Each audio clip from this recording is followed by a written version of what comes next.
See, I recorded like 6 episodes and didn't include this, but it's fine. That's fine. This is like, you're like, now I'm really in the vibe. Now I'm feeling Christmas, because you don't feel Christmas at the beginning. Yeah. What? Your boobs My look good. boobs look good? Thanks, Yeah. I know. Your hair's so dark. I know. Oh my god, you look. Okay, pull the hat a little bit down on your. Yeah, I like it like that better. Should I have my hat on for my first like dark hair video? I'm gonna take a picture of you. You look Okay. good. Thanks. Oh, for your first dark hair. Let's address the elephant in the room. I have brown hair now.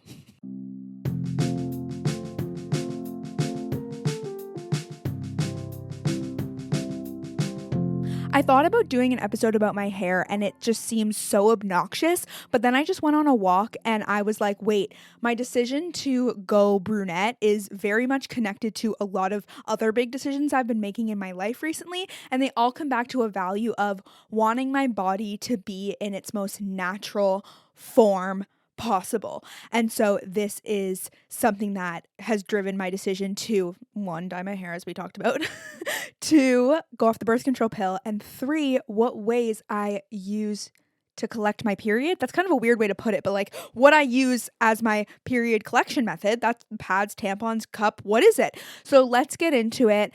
I have been kind of thinking about going back to my natural color for a really long time. I don't even know what my natural color is because in grade 8, I started to highlight my hair blonde. In grade 9, I played Elle Woods in Legally Blonde. And so I highlighted the shit out of my hair and I was extremely blonde. And then ever since then, I've kind of just been like maintaining the blonde hair.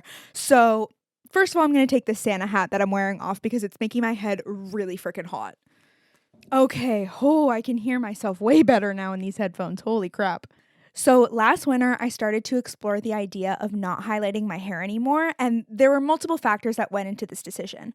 One of them was that I tried a new hairdresser, and I have had an OG hairdresser I've used my whole life. She's usually worked out of her home. She just recently moved to a salon. My mom and I would always go to her. My brother even went to her at one point, and she's really, really fairly priced, and she's just been in our family as our hairdresser. She's not in our family, but she's like our family hairdresser for years and years and years.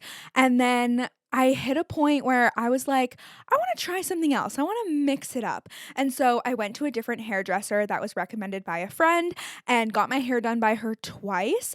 And I started to realize me, my privileged ass, this is so privileged of me, but I wasn't paying for my haircuts. I wasn't paying for my hair getting done because I would always go with my mom, and bless her heart, I love her so much. She would pay for my hair. And luckily we weren't getting crazy salon prices. We were getting really great deals. So it was something we did literally once, maximum twice a year. I am not someone who gets her hair done very often, and I'm really happy about that. And I would like to keep it that way. So I reached this point where I was like, I'm going to try someone new. And I went to this actual salon and it was $85 to get a haircut. And I was like, whoa, I paid that price twice. And after the second time, she cut my hair really, really, really short. And I was just like, I cannot do this anymore. I'm fully paying for this myself. I also would never go to that expensive salon to get my hair actually dyed. So I was trying to grow out my hair and go to my natural color. And it was so close to the end of last winter and I cracked. And I was like, I cannot grow my hair out to its natural color anymore, because if you've gotten highlights or dyed your hair before, you know that like you get really bad roots. And then I went so far to the point where it was like by my ears, it was like all brown, and then the bottom half was all blonde, and it just looked so bad. And I was like, fuck it. I'm going to go back to my OG hairdresser and I'm going to highlight my hair blonde. It's about to be summer. I want to do it, whatever. And so I went back to the blonde, absolutely loved it. Boy, does it give you a dopamine hit when you get highlights in your hair. I did not get that dopamine hit today when I highlighted my hair brown. And I went through the summer loving my blonde hair life, but at the back of my mind, I've known that 1, I don't want to always have to pay for my hair to be just dyed a certain color. I'm like, that's so expensive. Of course, it's an investment in how I look and like myself. And like, if I really wanted to do that, I could rationalize it. But under the money value, there was another hidden value that was really calling to me for years at this point. And my friend really drove it home. So I was talking about like my natural color, how I don't even know what it is to her. And she's like, well, I have this theory that our natural color is actually the color that looks best on us. And I was like, tell me more. And she's like, well, think about it. Your body knows your skin complexion. It knows what hair color is actually going to complement how you look, your skin tone, how your eye color, all of that. It knows what's going to complement you the best. Your body knows best. And I've been coming back to this theme in my life for literally years since I started therapy in 2020. And I just really got hit by that. I was like, I deeply believe that actually, that my body knows best and my body would know what my best hair color would be. It would know how it would match me and make me look the most natural, beautiful version of myself. We all have just pure natural beauty, no matter what size you are, no matter your skin color, no matter anything. Like, as humans, we are gorgeous creatures, but society takes us so far away from that with lip fillers and telling us we need to go through diets and fucking all that culture, all that bullshit. And so I'm like, I want to become as close to my like natural body cycle as possible. And I tried growing my hair out. I tried doing it the all natural way. And I noticed that it actually like my self-esteem took a toll. And I am kind of the type of person who like, I try not to hyperfixate on how I look. I do very minimal makeup. I don't put anything on my skin. And I'm grateful that I feel confident without doing that. And if you feel your best with all that makeup on, go the fuck off. Like, I also just have never taught myself how to wear makeup like that. I never learned. I never like invested in the products. Again, was very cheap in that way. I wouldn't want to spend the money. It made my skin feel very clogged. I also have sensory issues. So especially with touch, feeling all that makeup on my face. I used to do musical theater. I was on stage. I was wearing all that makeup, and it really, really made my skin just feel so uncomfortable. So I've just not gotten into any of that stuff. But my philosophy is however you feel your best, rock that shit and do it at least a couple times a week because it's a mood freaking booster. So I kept thinking about this idea that, wow, my natural hair color would definitely like probably feel my best. And I've never gone to my natural color. I was blonde as fuck as a kid, but when I went through puberty, my hair color really, really changed and I have natural highlights in my hair. But then I was putting fake dye in my hair for so many years. I was like, I have no idea what my natural color is. And I decided the next time I went to the hairdresser, I was going brown. I was just going to say to my hairdresser, I want to go as close to my natural color because you could see my natural color at the root. Like if you watch literally yesterday's episode or the day before, you can see my root and you can see that it's like dark, but the rest of my hair was light colored. So I'm like, let's just do this, girl. Just trim my hair a little tiny bit because I think I'm going to grow her out a little bit and let's go brown. And it's weird. It's day one. I love my mom. My mom is like, Jess, usually when I get my hair done, I hate it for the first week. You got to like grow into it, which makes so much sense. But now I'm really, really excited to be on this journey of what's my natural hair color. And now my hair is going to obviously grow out in the next couple months, in the next year, and I'll get a real sense of what my actual color is. It's kind of backwards logic to be like, in order to go natural, I'm going to dye it. But hey, it boosts the mood, it helps my self-esteem, and I do not want to go through that grow-up process again. So here we are, and that is the behind the scenes of why I decided to highlight my hair. But I'm going to go through one or two other examples of how this has shown up in my life in other ways. When I was young, I was terrified of my own vagina. What a bold way to start a new sentence. I didn't know where the hole was. I didn't even know that we really had a hole. Shout out sex ed and the lack of shit it taught me. And I didn't even know really how tampons worked. I thought every time my mom went pee when she said she was on her period, she was like changing her tampon. And so it took me a really long time to use tampons. I actually had sex before I ever used tampons. And now as a 22-year-old woman, I'm like a proud pad user. You can shit talk me all you want. You can go, why would you spend your time shit talking me about my pad use? But I consider this not really shit talking, but it makes me sad when people say, ew, you use pads? Oh my God, that's so gross. Don't you feel like you're sitting in a diaper? No, because I found my pad brand that I love. It's actually from Dollarama. And I'm really picky with pads too. The sensory, like the form of them, the shape of them, the like thickness of them, I'm very picky. So once I find my brand, I am dedicated to my brand. And this phase of my life just so happens to be Dollarama. So I'm just like, I hate when women say that, and I hate when men, like when everyone says that, because it's like, don't shit on the form of period collection that works for someone. I remember when I was trying out every single period collector form, I was trying out tampons, I was trying out the Diva cup, I was trying out period underwear, I was trying out pads, I was doing all of the above. I sat with myself and I realized I kept trying to seek out the best form of dealing with the blood and wanting to find my perfect solution. And finally, I was like, Jess, there's no perfect solution. Like, you're bleeding and it's a bit of an inconvenience. So, any way you're going to try and collect that blood is going to be a bit of a bother. And so I finally got to a point where I stopped forcing myself to use the things that made me really uncomfortable.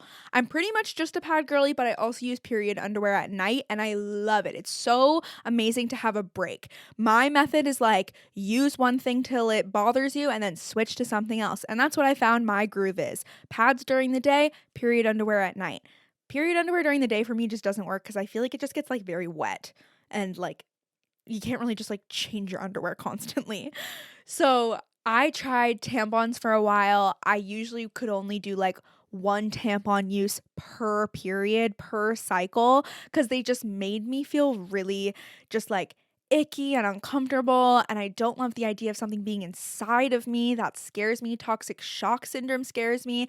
Like, I'm very queasy too. So if I'm pulling out a dry tampon, I'm like, I just like can't do it.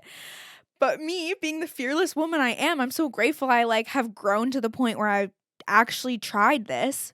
I used the Diva cup for 6 months. Plot twist, it gave me a yeast infection every single month of those 6 months, and I'm pretty sure it's directly correlated. I have a whole episode on that. I can link it below if you want to listen, because I did get over my yeast infections. I changed a lot of lifestyle things as well, unrelated to the cup. But when I stopped using the cup, I also stopped getting yeast infections. And my young self would be so freaking proud because as a terrified vagina chick, like I was getting all up in there. I remember the first time I tried to take it out, I was sitting on the toilet and I was so like uncomfortable and stressed and like couldn't figure it out. So I Googled like YouTube video, how to help me take my Diva cup out. And this amazing woman on YouTube, if you're ever struggling, Google it. This woman will come up.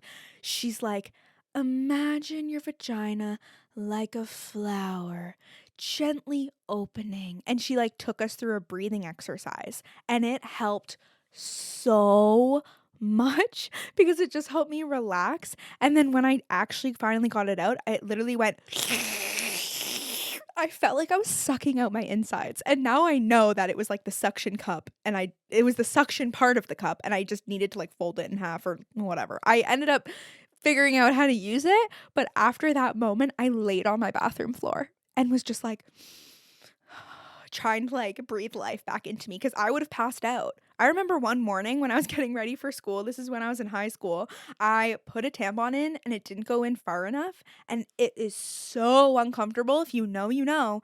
And so I had to rip it back out and I just like, I think I could or I tried or I couldn't and my mom was like go in the shower and try in the shower, it helps. So I did it in the shower and I was like, oh my god, I'm literally gonna pass out.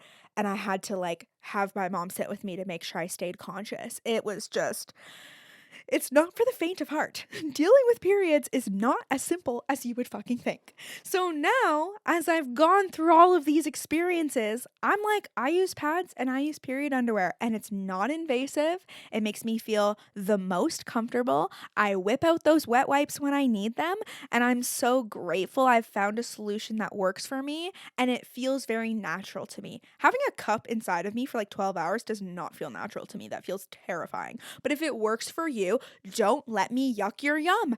Keep it going, girl. Do what you gotta do. Periods are really challenging to navigate, and so that's just a little bit about my journey.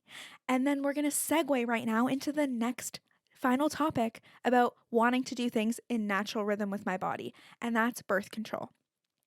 Let's get into IUDs for a quick sec because IUDs were something I never considered.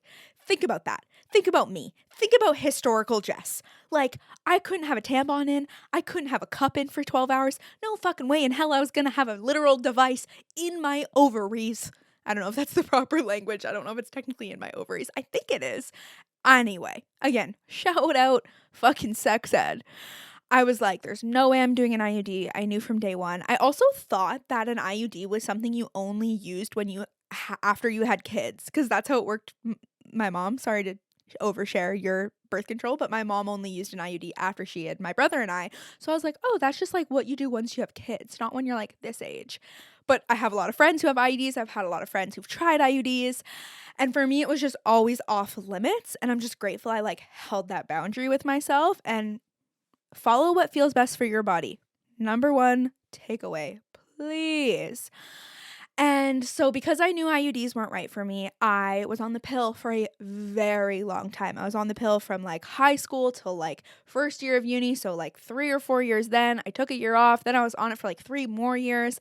And I always had this thought in the back of my head, not always. When I first got on the pill, I was like, this is just what you do. I'm so cool and fun and quirky. Like, I take the pill. It felt like a bragging right, which like makes no sense. And also when I got my period in grade 7, I was like, yay, finally I have my period, I'm a woman. And it's like, that shit shouldn't matter what time of your life that you either start birth control, get your period. Like, it's so different for everyone, and it's so hard to like navigate school situations when you're like, why does she have her period and I don't? Little do you know what you're about to like embark on for the rest of your life when you start your period.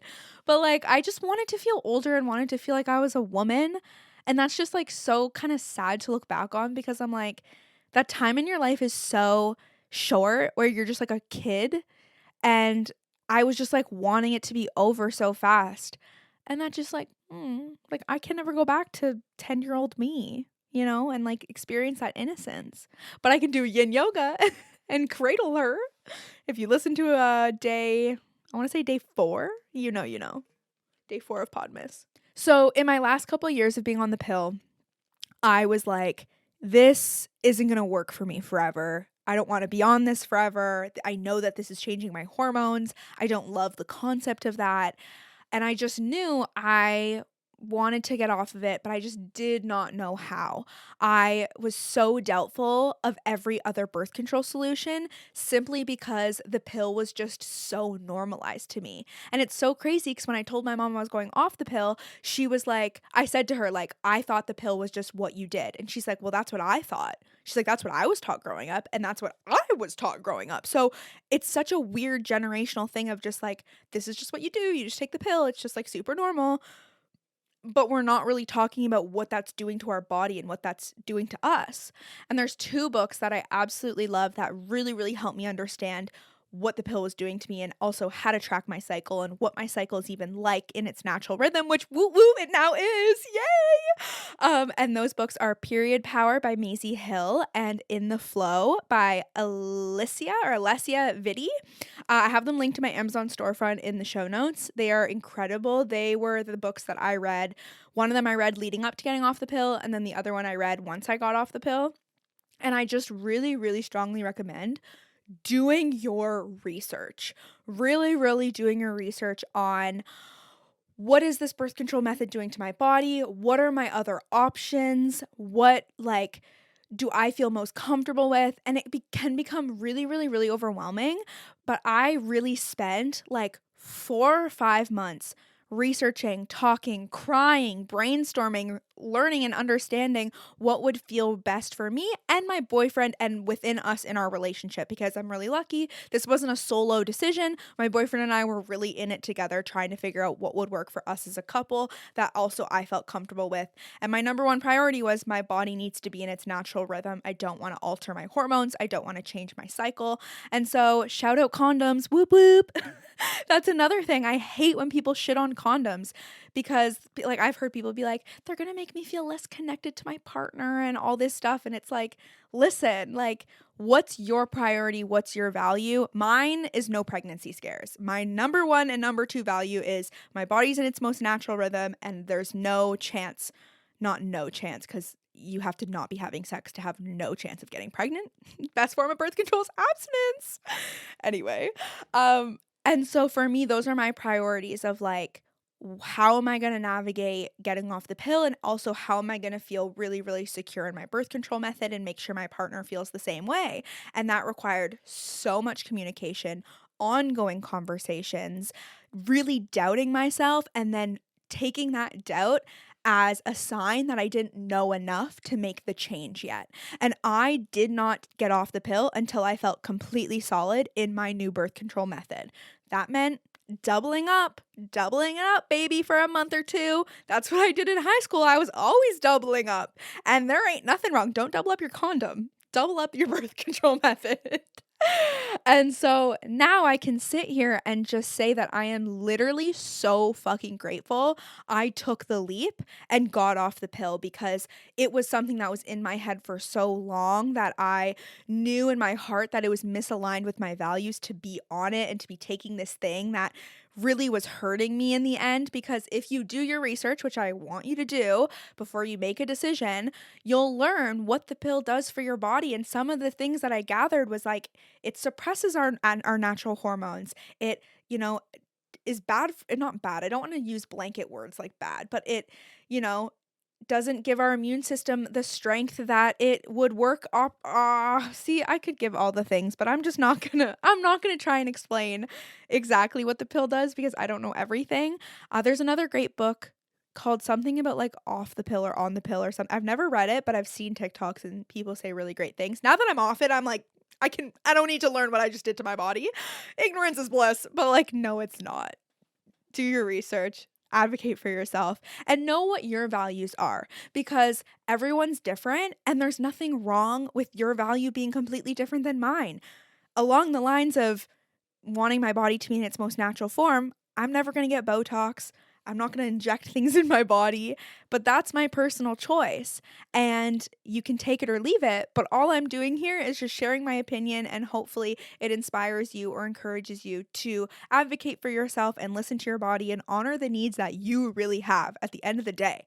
So snaps to that. And I am really happy to share more about my birth control journey and my period journey. I think it'll really help if you actually submit a question or tell me a story or just tell me something you want me to expand on, because I have tried recording so many episodes on my birth control experience and journey and everything of that sort, but I go from like one extreme to the other where I'm like oversharing every single itty bitty little detail about my life and I'm like, okay, I don't need to tell everyone all of that.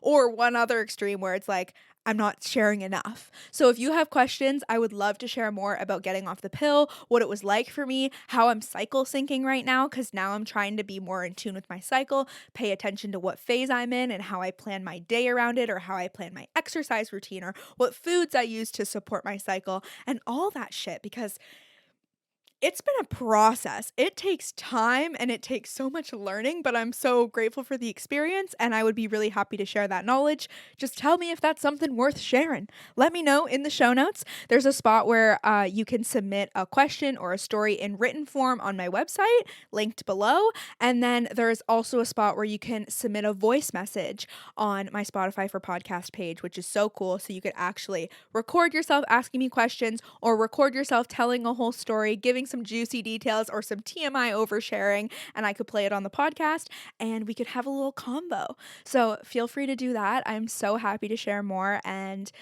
I feel like we all need to come together to learn about these things, because I didn't learn about it in school, and because of that I was putting stuff in my body for years and years and years that could be hurting me in the long run without me even knowing. So you're not alone. I love you. You got this. And I'm so grateful you're here. Please feel free to share the podcast with anyone if you enjoy listening. And I will see you tomorrow for December 8th. Podmas, baby.